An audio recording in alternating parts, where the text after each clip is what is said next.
আসসালামু আলাইকুম। তারেক রহমান সরকারের আয়ুষ্কাল কতদিন হবে? কত মাস অথবা কয় বছর হবে?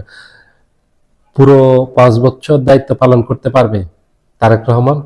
তারেক রহমানের নেতৃত্বে যে এই সরকার গঠিত হয়েছে, এই সরকার কি ৫ বছরের মেয়াদ পূর্ণ করতে পারবে?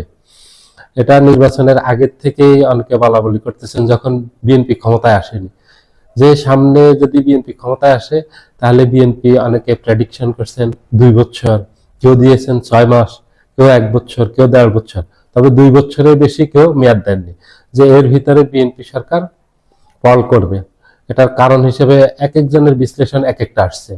অনেকে বিশ্লেষণ করছেন যে বিএনপির নেতাকর্মীরা ৫ই আগস্টের পর যেভাবে বিতর্কিত কর্মকাণ্ডের সাথে জড়িয়েছে, শুধু কর্মীরা না, তৃণমূলের একেবারে সিনিয়র নেতৃবৃন্দ যেভাবে একের পর এক বিতর্কিত বক্তব্য দিয়েছে, বিশেষ করে আপনার ফজলুর রহমান, ফজা পাগলা, তারপর বিএনপির মহাসচিব মির্জা ফখরুল ইসলাম আলমগীর,